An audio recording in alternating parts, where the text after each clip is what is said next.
من لساني يفقه قولي ولا حول ولا قوة إلا بالله العلي العظيم اللهم انفعنا بما علمتنا وعلمنا ما ينفعنا وعلمنا ما جهلنا وذكرنا ما نسينا.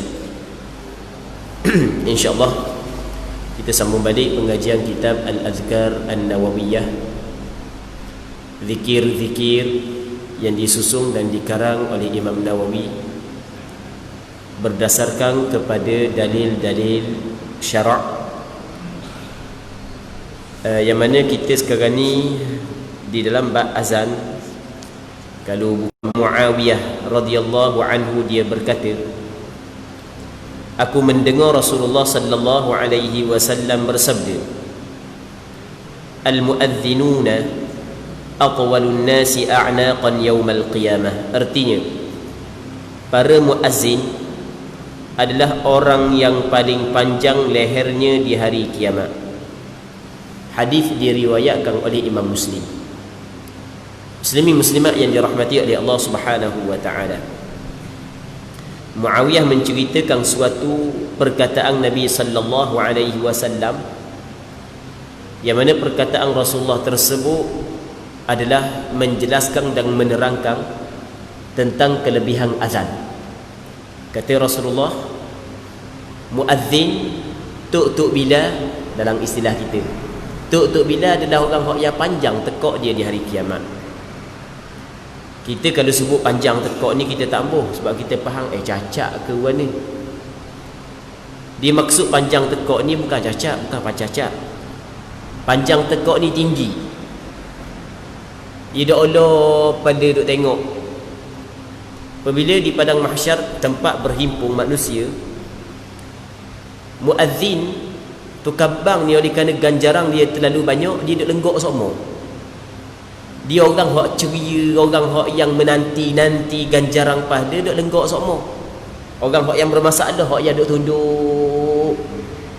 Sebab tu dalam Quran Tuhan kata cerita orang hak yang melakukan dosa, dia duk tunduk. Walau tara idil mujrimuna nakisu ru'usihim 'inda rabbihim. Kalau mu tengok orang hak yang melakukan dosa menunduk pada mereka itu di sisi Tuhan mereka itu, sebab dia bermasalah. Orang hak yang tak ada masalah ni duk lenggok semua. Sikit panggil nama dia, sikit panggil nama dia, sikit panggil nama dia, lenggok semua. Baik, okey, itu satu huraian dia. Huraian yang kedua adalah yang dimaksud dengan panjang tengkok adalah dia adalah pemimpin. Dia adalah ketua di padang mahsyar. Kerana dalam penggunaan bahasa Arab, kalau seorang tu pemimpin, orang Arab kata mana, tekak dia panjang. Okey, ada dalam penggunaan bahasa Arab pemimpin dikatakan orang yang tekak panjang. Jadi maksud tukang-tukang azan panjang tekak pada hari kiamat ada dua kemungkinan. Kemungkinan yang pertama, dia duduk lenggok semua. Sebab dia, sebab terlalu banyak ganjaran yang Allah Ta'ala siapkan untuk dia, dan dia menanti-nanti ganjaran tersebut. Itu yang pertama. Yang kedua, ia memberi maksud bahawasanya golongan-golongan ini adalah ketua-ketua pada hari kiamat. Sebagaimana dia di atas dunia, dia adalah ketua, panggil orang mari masjid, begitu juga di hari kiamat Allah Ta'ala memberi ganjaran yang cukup besar sehingga Allah Ta'ala melantik dia menjadi ketua. Seterusnya daripada Abu Sa'id Al-Khudri radhiyallahu anhu, dia berkata, aku mendengar Rasulullah sallallahu alaihi wasallam bersabda, la yasma'u mada sautil muadzini jinnun wala insun wala syai'un illa syahida lahu yaumal qiyamah. Artinya, tidaklah mendengar sejauh mana suara muazzin berkumandang oleh jin atau manusia atau sesuatu apa pun selain ataupun melainkan akan bersaksi untuknya di hari kiamat. Tidaklah mendengar sejauh mana suara muazzin berkumandang oleh jin atau manusia atau sesuatu apa pun, pokok kayu, batu, pasir, melainkan, itu makna selain, dia tulis selain, melainkan akan bersaksi untuknya di hari kiamat. Kita bang muslimin muslimat yang dirahmati oleh Allah Subhanahu wa taala, pasti manusia hak yang dekat dengan kita dengar. Begitu juga jin hak yang duduk dekat dengan kita dengar. Burung-burung, binatang, pohon, kayu apa semua sekali, sampai suara tersebut kepada golongan itu. Maka semua perkara yang mendengar suara muazzin akan menjadi saksi untuk dia pada hari kiamat. Hadis ini diriwayatkan oleh Imam Bukhari. Hadis-hadis tentang keutamaan azan sangatlah banyak. Para sahabat kami, kalau kata Imam Nawawi kata para sahabat kami, kena ingat, ia memberi maksud adalah ulama di dalam mazhab Imam Syafi'i. Bukan maksud para sahabat kami yang kita guna dalam istilah kita. Kita kalau sahabat kita maksudnya kawan kita. Kalau Imam Nawawi kata qala ashabuna, telah berkata oleh sahabat kami, ia memberi maksud adalah ulama-ulama yang bermazhab dengan mazhab Imam Syafi'i, sama ada dia hidup sezaman dengan Imam Nawawi ataupun hidup sebelum daripada Imam Nawawi. Itu yang dimaksud dengan sahabat kami. Istilah di antara perkara yang penting di dalam kita membaca sesebuah kitab. Para sahabat kami berbeza pendapat tentang mana yang lebih utama, azan atau menjadi imam. Sekarang ni tukang melaungkan azan ada kelebihan, menjadi imam ada kelebihan. Jadi makmum pun ada kelebihan kau. Dah kalau ada imam saja tak ada makmum, nak mayang siapa? Tapi oleh kerana imam ni bukan semua orang boleh jadi imam, bukan semua orang yang layak jadi imam, maka ulama bincang berkenaan dengan kelebihan imam dengan kelebihan azan, mana yang lebih di antara dua ni. Baik, para sahabat kami berbeza pendapat tentang mana yang lebih utama, azan atau menjadi imam. Semua ada pendapat. Ada 4 pendapat ulama di dalam perbincangan mana yang lebih utama, tu kabar ke ataupun jadi tu imam. Tapi hak yang lebih utama ni hak yang ikhlas, tu hak yang asal. Hak yang asal adalah hak yang ikhlas, hanya semata-mata mengharapkan ganjaran daripada Allah Subhanahu wa taala. Pertama, dan ini yang paling benar, Imam Nawawi kata ni hak yang lebih tepatlah, bahawa azan lebih utama. Antara azan dengan jadi imam adalah azan lebih utama, lebih afdal. Bukanlah maksud jadi imam tak lebih afdal, semuanya ada kelebihan, tapi mana hak yang lebih tinggi? Lebih tinggi adalah tukang bang. Kerana melihat kepada terlalu banyak hadis hak yang Nabi sallallahu alaihi wasallam menjelaskan kelebihan azan. Kedua, menjadi imam lebih utama. Sebahagian ulama kata dah, azan dengan jadi imam, tu imam lebih utama lagi, sebab tu imam pemimpin. Kalau kita tengok Rasulullah sallallahu alaihi wasallam jadi tu imam, khulafaur rasyidun semua jadi tu imam, tak ada jadi tu Bilal. Maka apa hak yang dipilih oleh Rasulullah, pastinya hak tu hak yang lebih utama. Okey, itu pandangan yang kedua. Yang ketiga, menjadi imam lebih utama. Ketiga, sama darjatnya antara imam dengan muazzin, sama darjat dia. Tak ada lebih dia, tak ada kata jadi tu imam lebih daripada tukang bang ataupun sebaliknya. Keempat, apabila diketahui dalam dirinya memiliki kemampuan dan segala syarat untuk menjadi imam, maka menjadi imam lebih utama. Sedangkan jika tidak, maka azan lebih utama. Dia tengok dia mampu dah untuk menjaga syarat-syarat untuk menjadi imam. Kalau dia mampu, maka jadi imam lebih utama. Kalau tidak mampu, maka azan lebih utama. Perlu diketahui bahawa lafaz azan sudah masyhur, sedangkan tarji' menurut kami adalah sunat, iaitu dengan suara kuat muazzin mengumandangkan bacaan Allahu Akbar, Allahu Akbar, Allahu Akbar, Allahu Akbar, kemudian dengan suara cukup perlahan yang hanya didengari oleh dirinya sendiri serta orang-orang berhampirannya, membaca asyhadu an la ilaha illallah, asyhadu an la ilaha illallah, asyhadu anna muhammadar rasulullah, asyhadu anna muhammadar rasul. Kemudian kembali melakukannya dengan kuat, asyhadu an la ilaha illallah, asyhadu an la ilaha illallah, asyhadu anna muhammadar rasulullah, asyhadu anna muhammadar rasulullah. Okey. Kata Imam Nawawi, perlu diketahui bahawa lafaz azan sudah sangat masyhur. Masyhurlah lafaz azan, start daripada kecil kita dengar. Start daripada kecil kita dengar lafaz azan. Sedangkan tarji' menurut kami adalah sunat.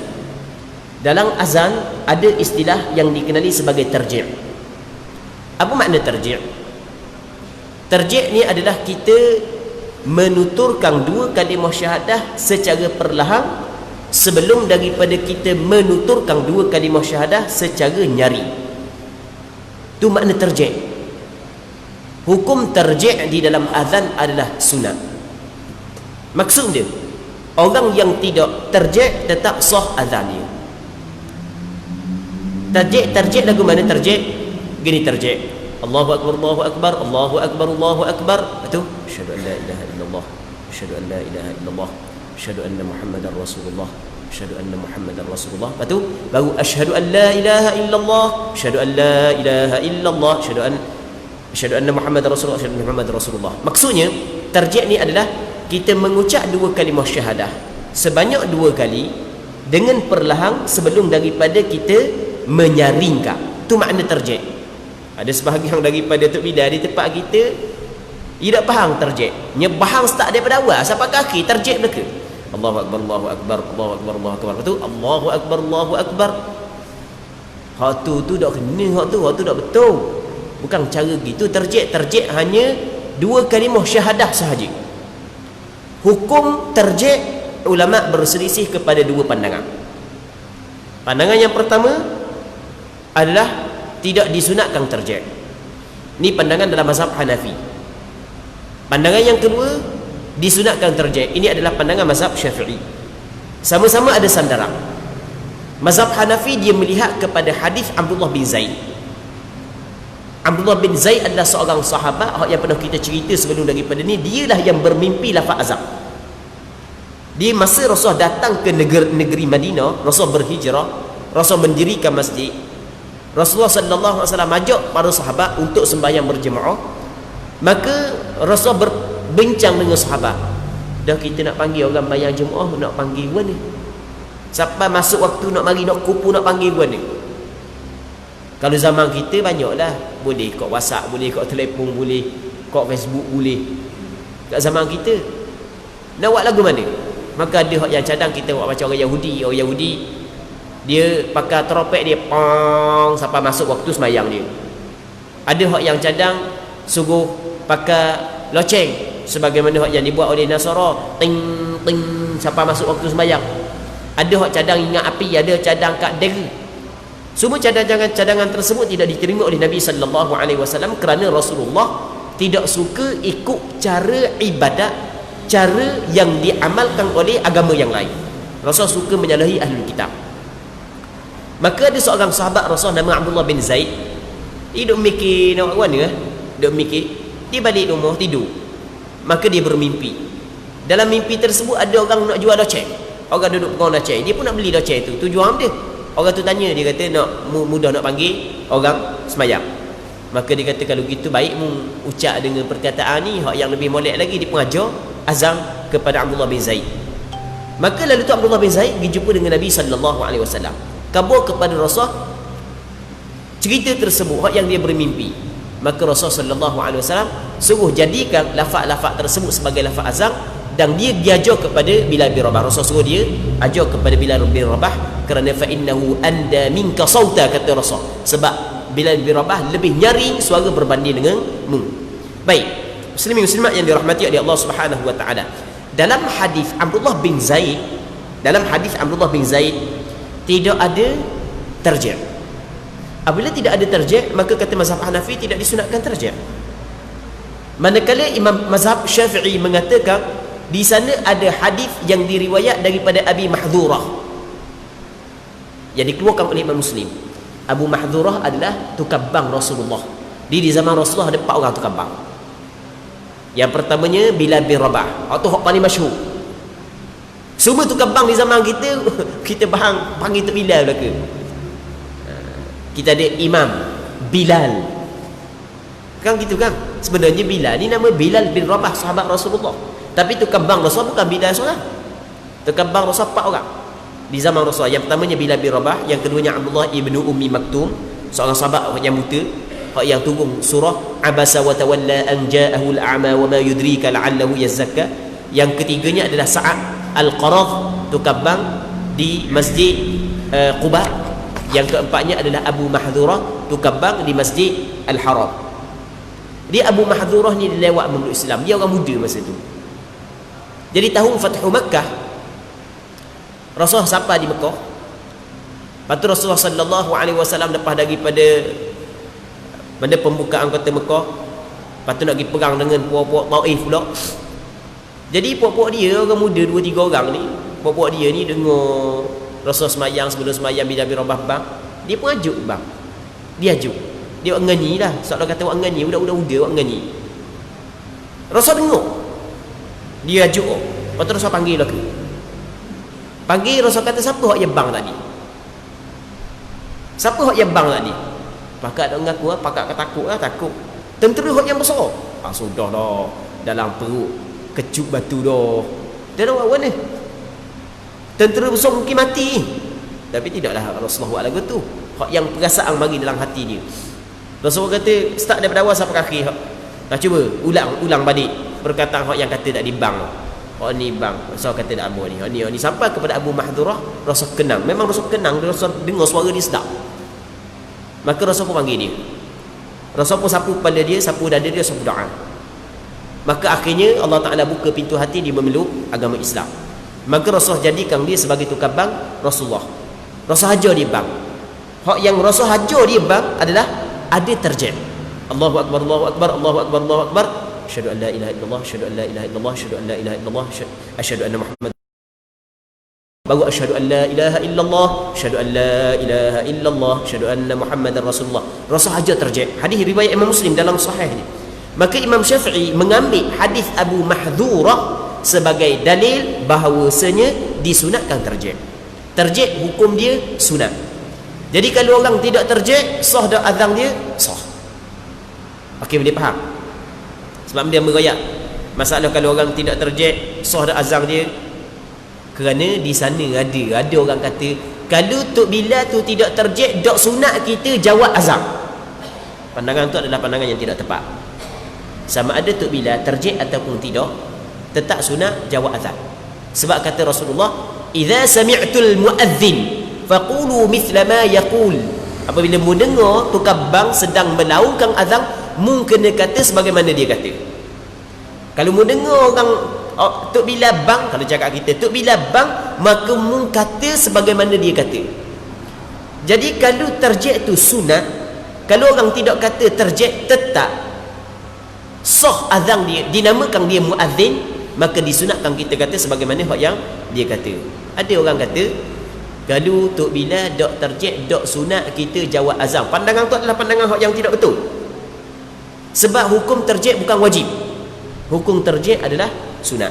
Atau kita kena faham, muslimin muslimat yang dirahmati oleh Allah Subhanahu wa taala. Nak ulang sekali lagi. Terjek ni bukan setiap kalimah di dalam azan kita ulang. Allah Rabbi. Kadang-kadang dah Tok Bilal pegang speaker, orang dengar belaka.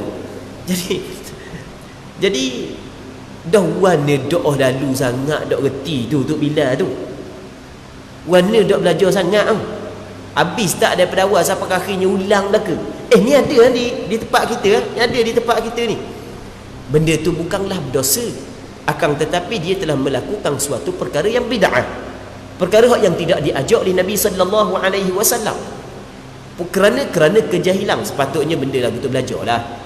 Jadi terjek ni bukan setiap kalimah azan. Terjek hanyalah mengulangkan dua kalimah syahadah secara perlahan, ucap dua kalimah syahadah secara perlahan sebelum daripada nyaringkan kalimah azan tersebut, dua kalimah syahadah tersebut. Itu makna terjek. Perlu diketahui bahawa lafaz azan sudah sangat masyhur, sedangkan terjek menurut kami adalah sunat. Iaitu terjek ni dengan suara kuat muazzin mengumandangkan bacaan Allahu Akbar. Ni sebenarnya adalah terjemahan yang tidak tepat. Sebab dia kata iaitu kembali kepada terjek dengan suara kuat muazzin mengumandangkan bacaan Allahu Akbar. Jadi kena baca suara kuat, kemudian dengan suara cukup perlahan yang hanya didengar oleh dirinya serta orang yang berhampirannya membaca. Betul dah. Hak ni part lain. Betul-betul. Ambil ingat silap diterjemah. Okey, betul. Iaitu terjek lagu mana? Dengan suara kuat muazzin mengumandangkan bacaan Allahu Akbar, Allahu Akbar, Allahu Akbar, Allahu Akbar. Okey, hadis saya nak sebut satu lagi. Dia ucapan Allahu Akbar, Allahu Akbar, Allahu Akbar. Lepas tu Allahu Akbar, ya kita ada 4 kalimah kan? Allahu Akbar, Allahu Akbar, Allahu Akbar, Allahu Akbar.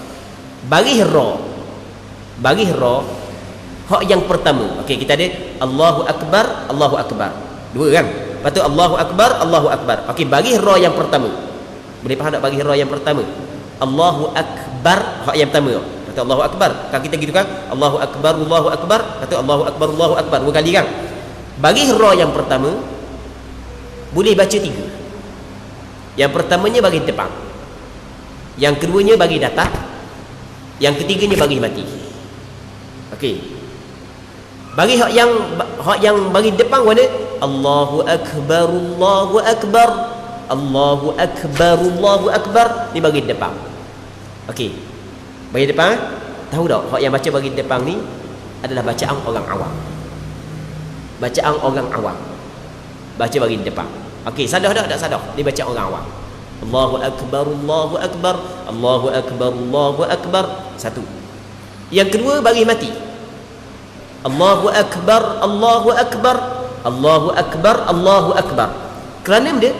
Kerana sebahagian daripada ulama kata sunat baca dengan mati kerana kalimah-kalimah azan diriwayat secara mauqufah, diwaqafkan secara mati riwayat dia.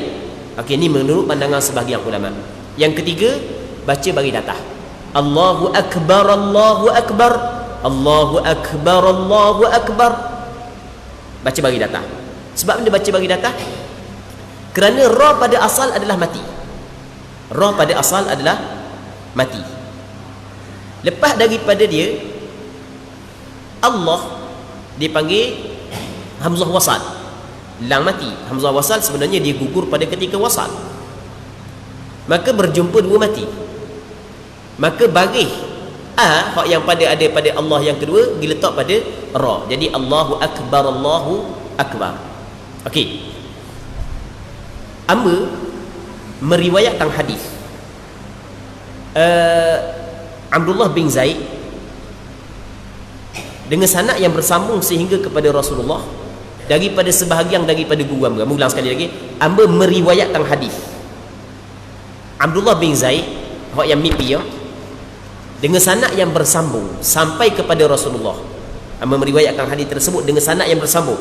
Amba ambil daripada guru amba, guru ambil daripada guru amba, begitulah berterusan sehingga kepada Abdullah bin Zaid dengan sanad yang bersambung sampai kepada Rasul. Sanad yang bertulis dengan sanad yang bersambung, ambil daripada sebahagian daripada guru amba bacaan kalimah Allahu Akbar dengan baca bagi datar. Allahu Akbar, Allahu Akbar.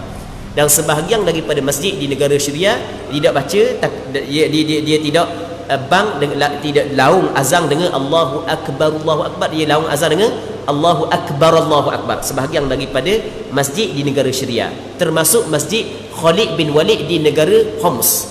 Biasa dengar tak? Masjid Khalid bin Al-Walid di negeri Homs. Homs di antara satu negeri di negara Syria, yang mana di negeri tersebut ada kubur Khalid bin Walid, sahabat Rasulullah yang dikenali sebagai Saifullah, pedang Allah Subhanahu wa taala. Dalam masjid tersebut ada kubur Khalid bin Walid dan masjid itu dinamakan Masjid Khalid bin Walid. Yang mana Tok Bilal di masjid itu kalau dia melaungkan azan dia akan kata Allahu Akbar, Allahu Akbar. Kita jangan buat pelik Kita orang belajar kita kena yang pertama boleh kita baca Allahu Akbar, Allahu Akbar macam ramai-ramai orang baca, itu adalah bacaan orang awam. Yang keduanya Allahu Akbar, Allahu Akbar, mati.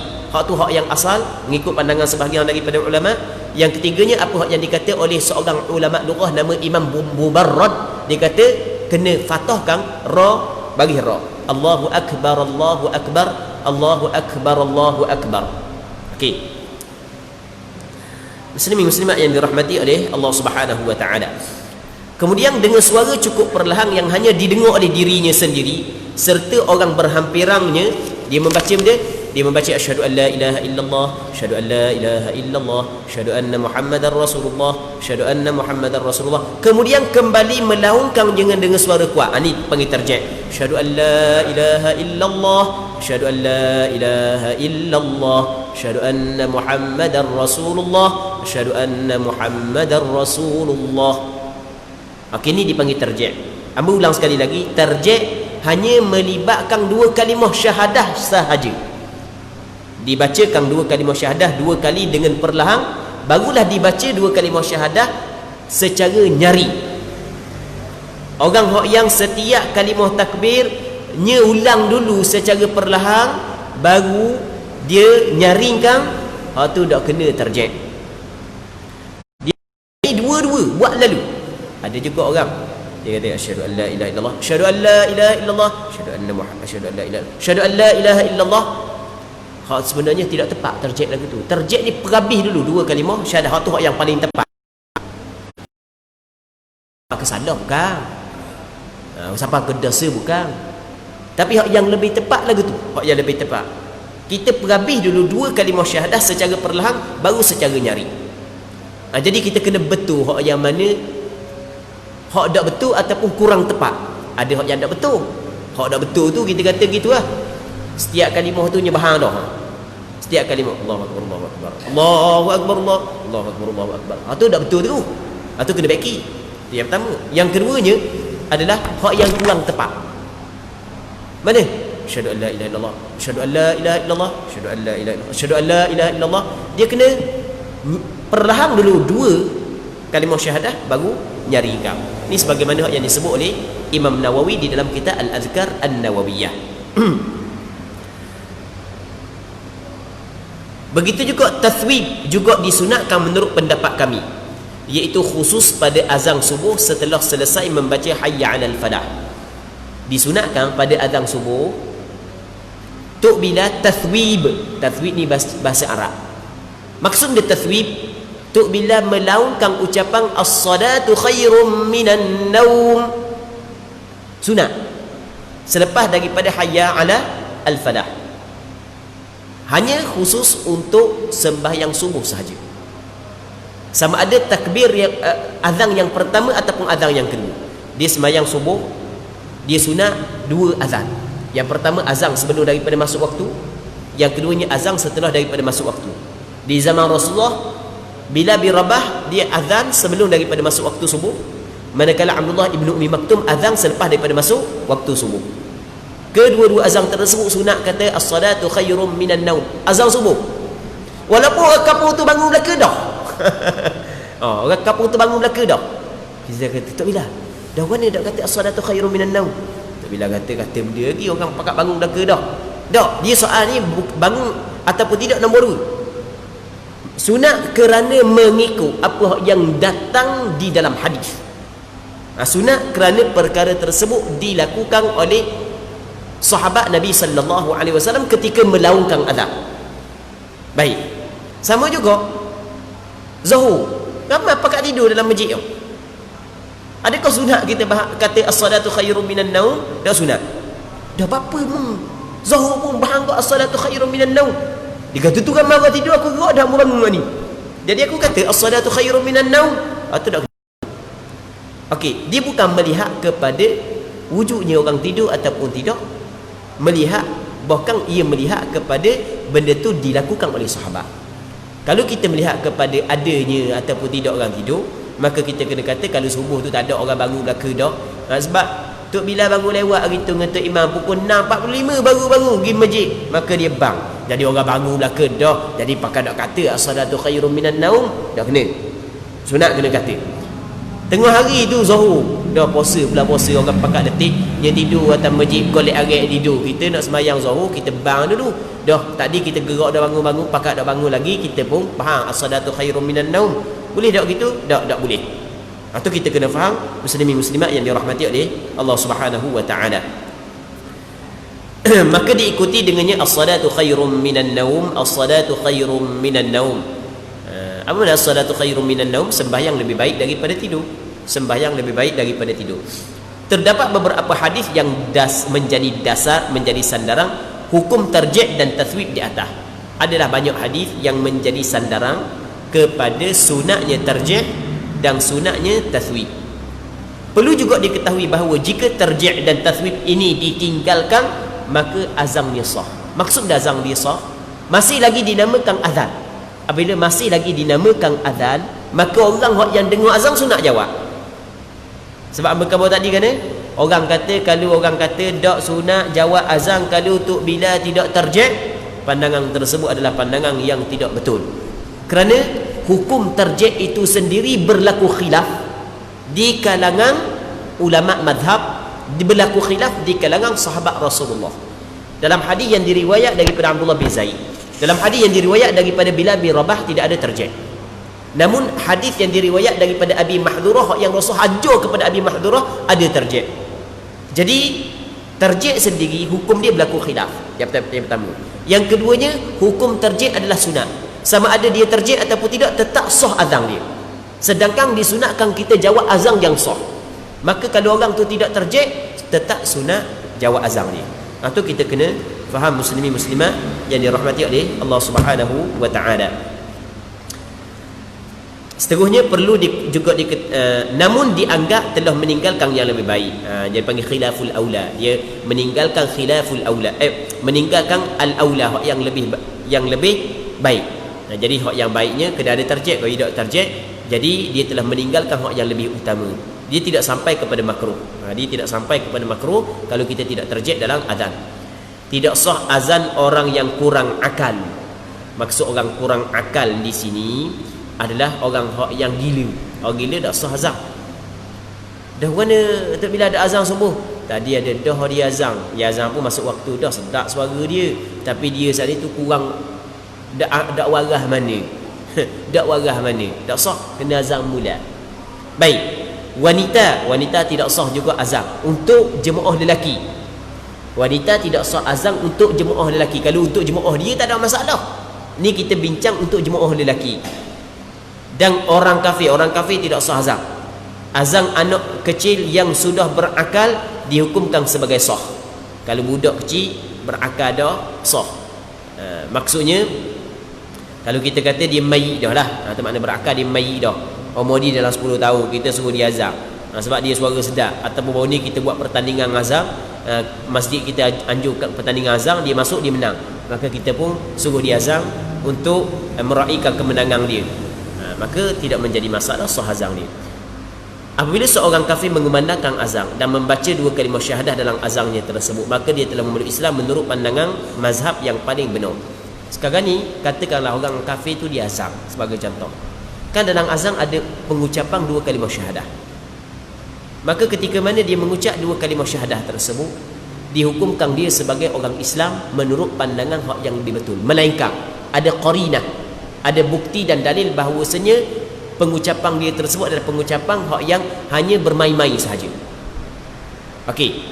Kalau sekiranya tidak ada qarinah, ucapan dia bermain-main, dia melaungkan azan, sedangkan dia faham kalimah tersebut, maka dihukumkan dia orang Islam. Orang faham lah. Orang Arab dia faham lah walaupun dia orang kafir. Tapi kalau misalnya orang Cina tempat kita tak faham, dia asyhadu an la ilaha illallah, dia asyhadu anna Muhammadar Rasulullah, maka pada zahir tidak dihukumkan dia sebagai orang Islam. Jadi itu benda kita kena hura juga masalah tu. Maksudnya kalau ni diucap oleh orang kafir yang faham bahasa Arab, dia ucap asyhadu an la ilaha illallah, asyhadu an la ilaha illallah, asyhadu anna Muhammadar Rasulullah, asyhadu anna Muhammadar Rasulullah, yang mana tidak ada qarinah bahawasanya dia saat itu mempersendakan ucapan tersebut, maka dihukumkan dia sebagai orang Islam. Melainkan kalau dia melakukan perkara yang merosakkan akidah dia, maka dihukumkan dia kafir semula. Baik. Manakala kalau orang tu tidak faham, maka tu hukum dia lain lah. Akan tetapi ada sebahagian sahabat kami mengatakan belum menjadi Muslim. Pandangannya dia ucapan tersebut, melainkan kalau dia ucap memang tujuan dia nak memeluk Islam, barulah dihukumkan dia sebagai orang Islam. Tidak ada perbezaan pendapat bahawasanya azan tidak sah kerana dia mengucapkan lafaz azan sebelum diputuskan akan keislamannya. Tapi azan dia tidak sah kerana dia saat itu mengucap azan sebelum daripada dia mengucap 2 kalimah syahadah. Bab ini banyak memiliki cabang kajian dalam kitab-kitab fiqh dan bukan perbahasannya. Dalam kitab fiqh ni dibincang secara panjang lebar ucapan tersebut adakah dihukumkan dia Islam ataupun tidak, dibincang secara panjang lebar. Dalam kitab kita tidak bincanglah sebab bukan tempat dia. Seterusnya lafaz iqamah. Pendapat yang paling benar dan terpilih yang berdasarkan kepada hadis ahli sahih bahawa iqamah memiliki 11 kalimah. Allahu akbar, asyhadu an la ilaha illallah, asyhadu anna Muhammadar Rasulullah, hayya 'alas salah, hayya 'alal falah, qad qamatis salah, qad qamatis salah, Allahu akbar, la ilaha illallah. Itu lafaz iqamah. tetapi tidak berlaku kesepakatan. Dalam mazhab Hanafi, lafaz iqamah sama dengan lafaz azan. Cuma iqamah dilakukan secara cepat, manakala azan dilakukan secara perlahan. Bukan perlahan, slow. Bukan slow suara, maksudnya dak laju. Mazhab Hanafi sama je, ucapan azan dengan iqamah sama je. Dalam mazhab Hanafi kalau nak iqamah kena Allahu akbar Allahu akbar Allahu akbar Allahu akbar asyhadu an la ilaha illallah asyhadu an la ilaha illallah asyhadu anna muhammadar rasulullah asyhadu anna muhammadar rasul. Sama dengan lafaz azan, lafaz iqamah. Cuma perbezaan azan anjur, manakala iqamah laju. Itu perbezaan. Manakala mazhab Imam Syafi'i semua ada sandaran dalil, semua ada sandaran. Mazhab Imam Syafi'i melihat kepada dalil bahawasanya mazhab Hanafi ada sandaran dia, mazhab Syafi'i juga ada sandarannya. Jadi lafaz qama ada sebelah kalimah sahaja. Kalimah sabab kalimah yang kita baca itulah Allahu akbar Allahu akbar, boleh baca Allahu akbar Allahu akbar, boleh baca Allahu akbar Allahu akbar sampai ke akhir. Perlu diketahui bahawa azan dan iqamah adalah sunat menurut mazhab yang benar, bukan wajib. Baik azan solat Jumaat maupun selain daripada azan solat Jumaat. Sebahagian temang rapat kami, maksudnya sebagai ulama, dia tulis temang rapat kami, sebahagian ulama yang bermazhab dengan mazhab Imam Syafi'i mengatakan azan dan iqamah hukumnya fardu kifayah. Maksudnya kalau ada di kampung tu ada seorang ataupun ada setempat yang melakukan azan dan iqamah, gugur dosa kepada pihak yang lain. Tapi kalau tak ada seorang pun habis dosa mereka. Sebahagian yang lain mengatakan azan dan iqamah adalah fardu kifayah pada solat Jumaat, tidak solat yang selain daripada sembahyang Jumaat. Apabila kita katakan hukumnya fardu kifayah, maka seandainya penduduk satu wilayah ni bukan satu negeri, bukan satu daerah, satu qaryah tempat kita, tidak melakukannya, maka mereka harus diperangi kerana meninggalkannya. Kerana tidak melakukan azan, tidak melakukan iqamah, maka kena perangi. Apabila kita kata hukumnya sunat, maka mereka tidaklah diperangi kerana meninggalkannya menurut mazhab yang paling benar dan terpilih, sebagaimana tidak diperangi kerana meninggalkan salat sunat zuhur. Apabila kita katakan hukumnya sunat, maka mereka tidaklah diperangi kerana meninggalkannya.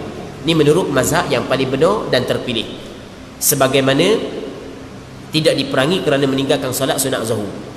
Sebahagian sahabat kami mengatakan mereka tetap diperangi kerana azan dan iqamah merupakan syiar yang jelas. Okey, katakanlah satu perkampungan tu ada orang Islam, dia semayang tak bang, tak ada qomat. Sebab mana dia semayang tak ada bang, tak ada qomat, tak ada tabilah, seorang pun tak mau jadi tabilah. Mu malu, aku malu.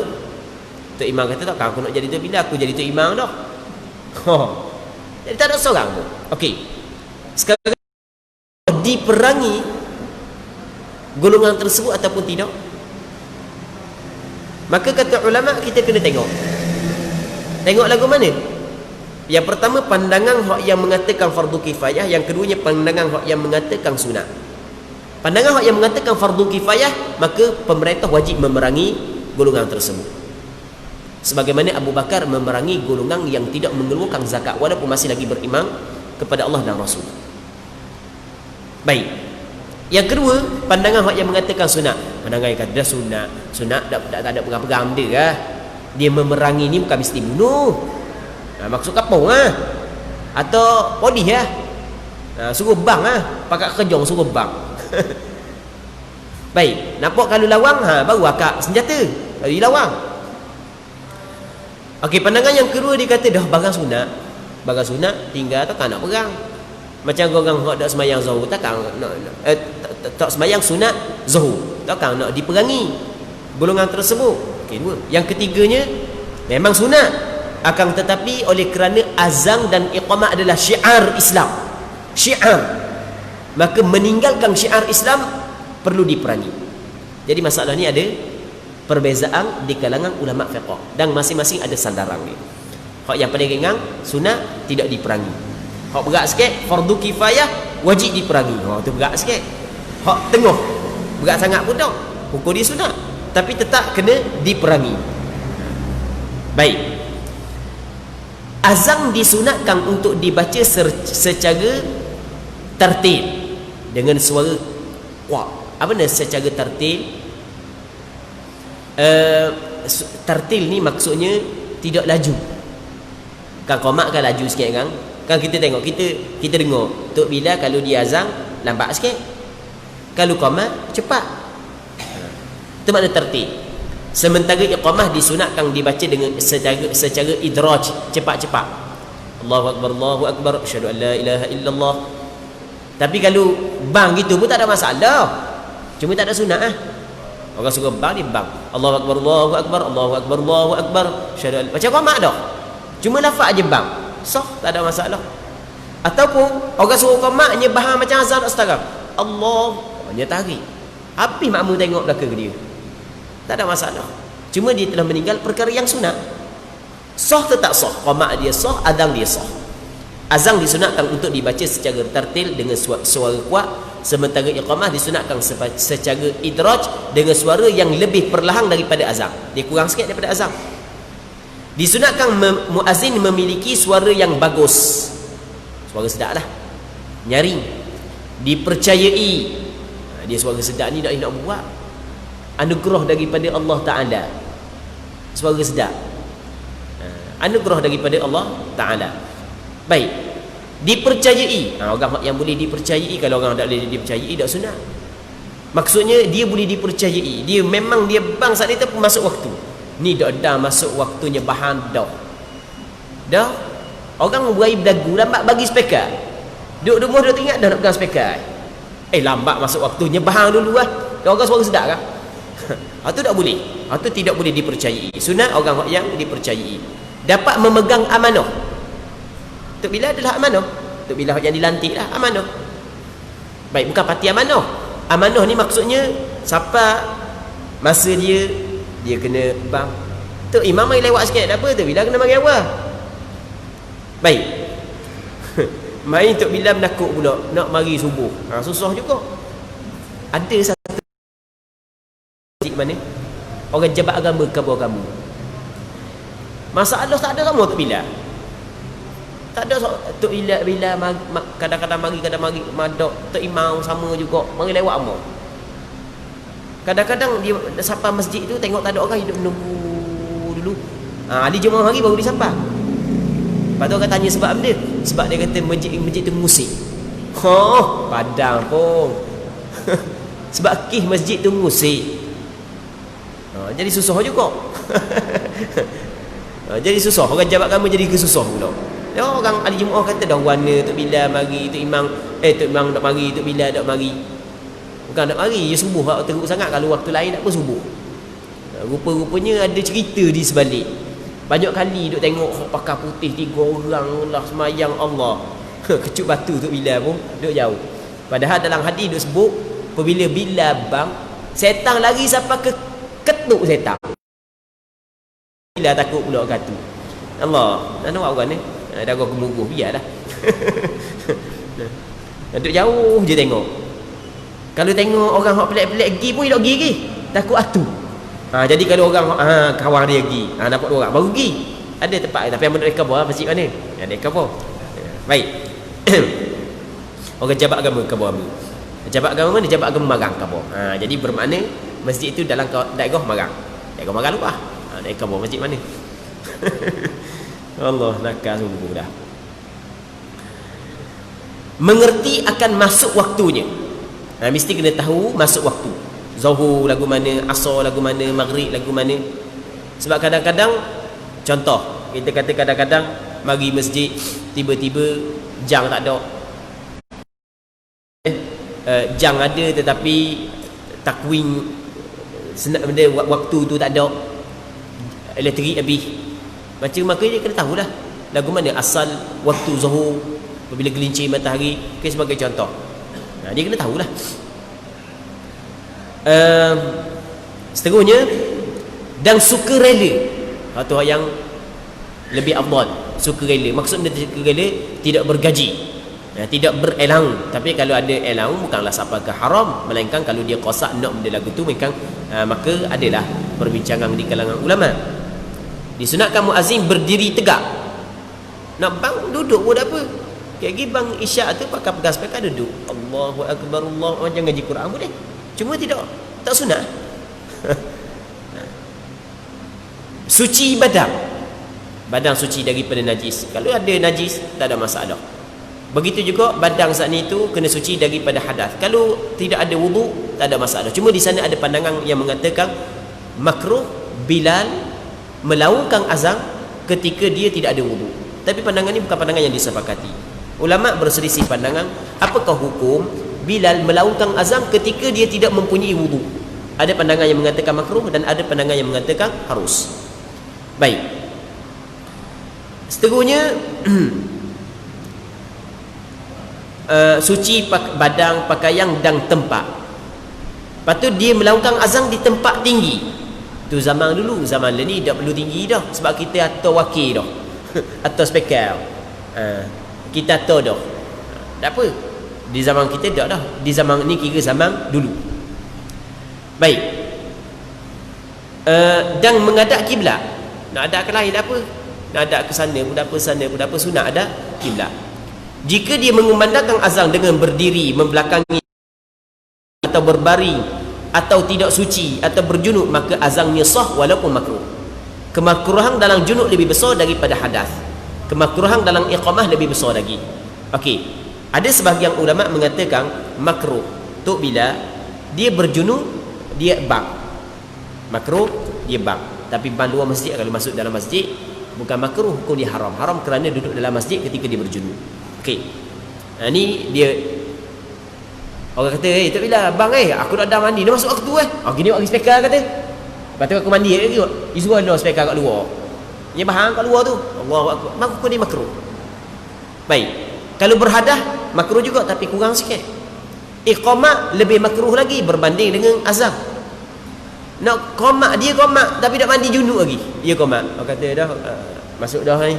Dia qomat tak bila kata tak apa, Allahu akbar, Allahu akbar. Lepas tu lepas qomat tak bila kata nak tubik sekejap sebab dah mandi wajib lagi. Okey.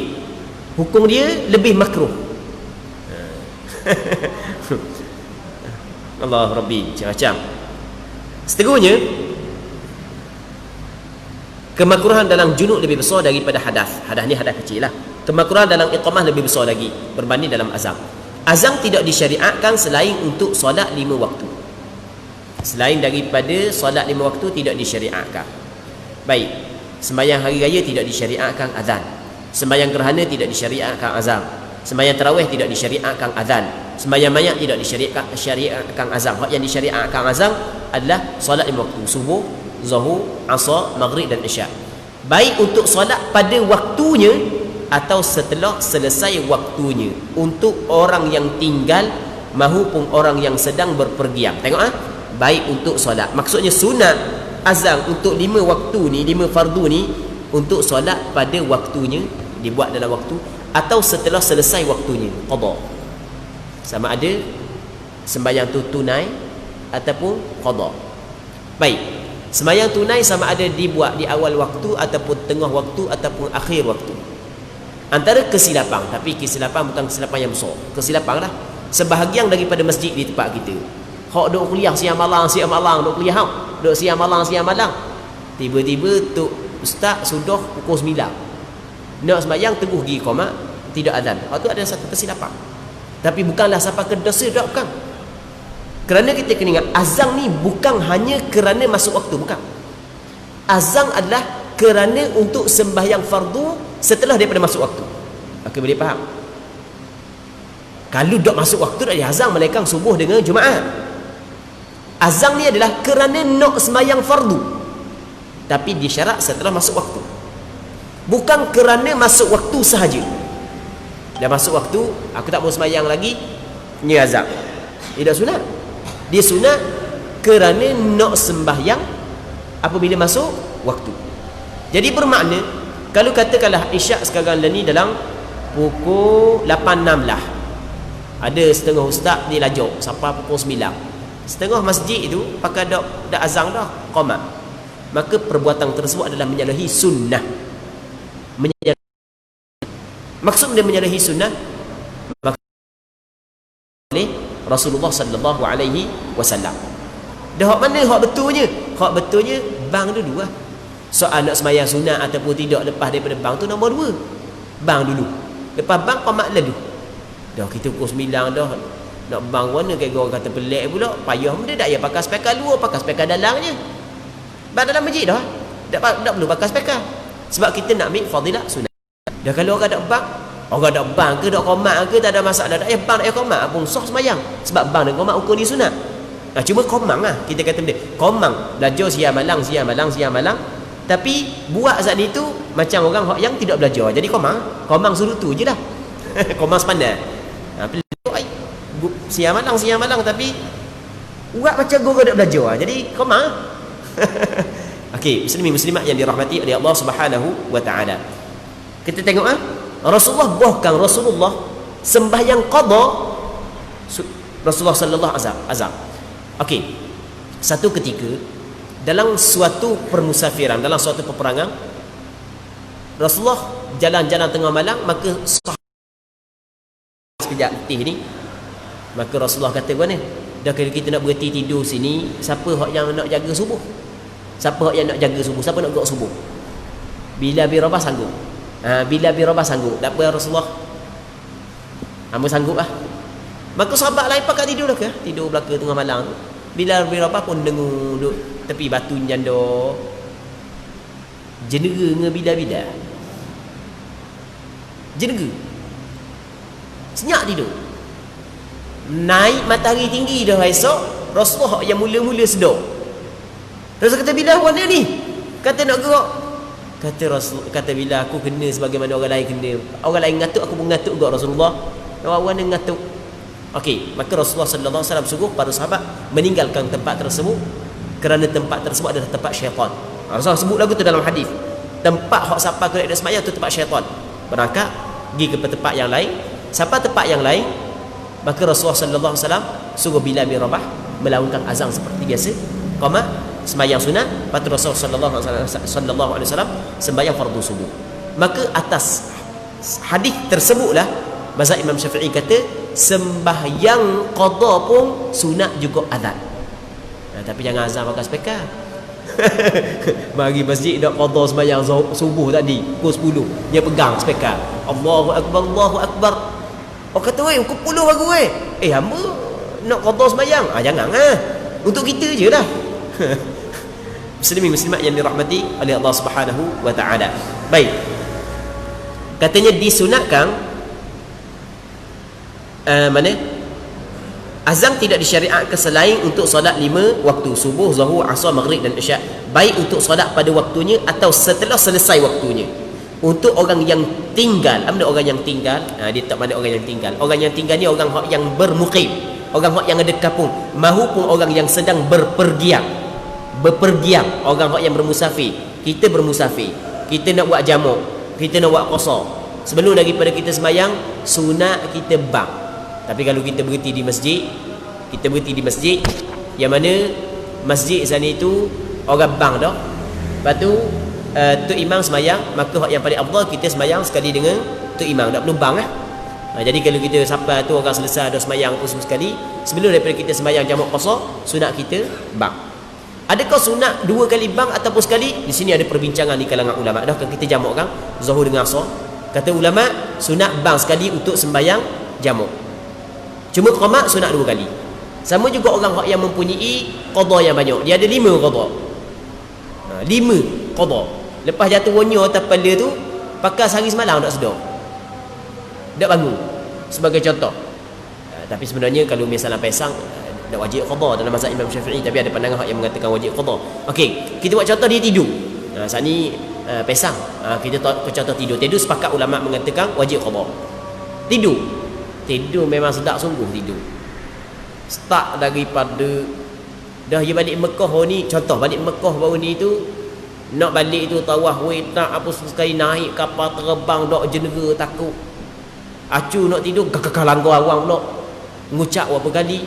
Sampai ke air pula dok jenera tidur, mai 2 hari 2 malam dok jenera tidur, sampai di rumah tu pakai letak kepala. Dok sedar-sedar 24 jam tidur. Tak ada orang gerak. Maka bangun daripada tidur, cuba sebagai contoh, wajib kena qada balik sembahyang yang ditinggalkan. Kata Rasulullah, man nama an salatin aw nasiha falyusalliha idza dzakaraha. Sesiapa yang tidur sehingga tertinggal sembahyang ataupun terlupa untuk mengerjakan sembahyang, maka hendaklah dia sembahyang apabila dia ingat. maka dia nak qada 5 sembahyang sekaligus nak qada. Hak ni, maka kata ada sebahagian ulama kata yang 5 kali iqamah. Bukan setiap satu sembahyang tu, setiap satu sembahyang adalah sekali azan. Itu ada perbincangan yang panjang lah. Muslimin muslimat yang dirahmati oleh Allah Subhanahu wa taala.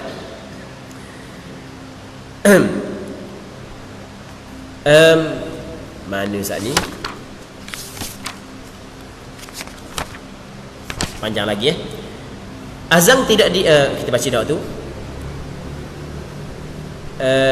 Untuk orang yang solat sendirian maupun berjemaah. Orang solat sendirian sunat azan. Kita sembahyang seorang rumah je azan. Slow-slow dah. Jika salah seorang sudah azan, maka cukup bagi semua. Apabila mengqada beberapa solat dalam satu waktu, maka cukup hanya dengan azan sekali di awal dan iqamah di setiap solat. Hak ni kita cerita dah saat ni. Jika menjamak di antara dua solat, maka cukup dengan azan sekali awal dan iqamah untuk setiap solat. Saat ni kita cerita dah ni.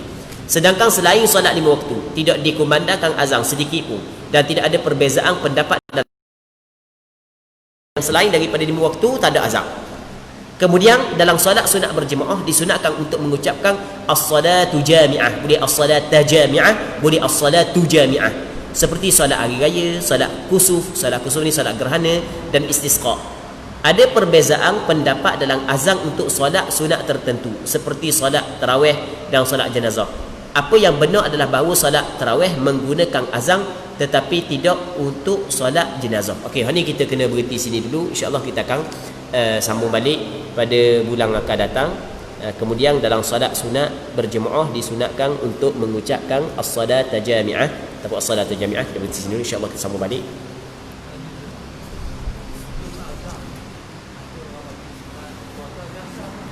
Okey. Sebelum azan ada orang baca subhanallah walhamdulillah wala ilaha illallah wallahu akbar. Perbuatan tersebut adalah bid'ah. Tidak ada warid di dalam hadis. Cuma adakah haram? Ada sebahagian ulama kata haram. Ada sebahagian ulama kata makruh. Ada sebahagian ulama kata harus. Tapi orang yang nak ucap perkataan tersebut sebelum azan, jangan dianggap perkara tersebut ada tuntutan yang khusus. Menganggap ada tuntutan yang khusus, hukum dia adalah salah. Sebab tidak ada warid. Sama dalam hadis yang diriwayat daripada yang pertama daripada Abdullah bin Zaid ataupun Bilal bin Rabah ataupun Abu Mahdhurah, tidak ada. Azan terus Allahu akbar, tak ada subhanallah walhamdulillah wala ilaha illallah wallahu akbar, tak ada. Dah tu gambar orang buat. Jangan kira gambar. Kira gambar berat nanang Jangan kira gambar. Benda tu adalah salah. Cuma salah adakah dikirakan haram ataupun tidak? Ni ada pula perbincangan di kalangan ulama. Cuma orang yang nak kata jangan dia qasak ada tuntutan yang khusus melakukan hal tersebut sebelum daripada azan. Kalau dia qasak ada tuntutan, maka jelas hukum dia adalah haram kerana dia telah mereka-rekakan syariat. Benda tu tidak disunatkan, dia kata benda tu disunatkan. Sebaik-baik tinggalkan, tak perlu pakai Allahu akbar. Kalau nak subhanallah nanti lepas daripada azan ataupun sebelum daripada azan, duduk pegang wasbih subhanallah walhamdulillah wala ilaha illallah sampai ke 1000 kali pun tak ada masalah. Ataupun lepas daripada azan ucap dah sampai ke 1,000,000 kali pun tidak menjadi masalah. Meletakkan benda tu apabila pegang speaker untuk permulaan azan itu adalah salah. Wallahu a'lam. Okey, wallahu subhanahu wa ta'ala a'la wa a'lam wa sallallahu wasallam wa baraka ala sayyidina wa maulana Muhammad wa ala alihi wa sahbihi ajma'in walhamdulillahi rabbil alamin.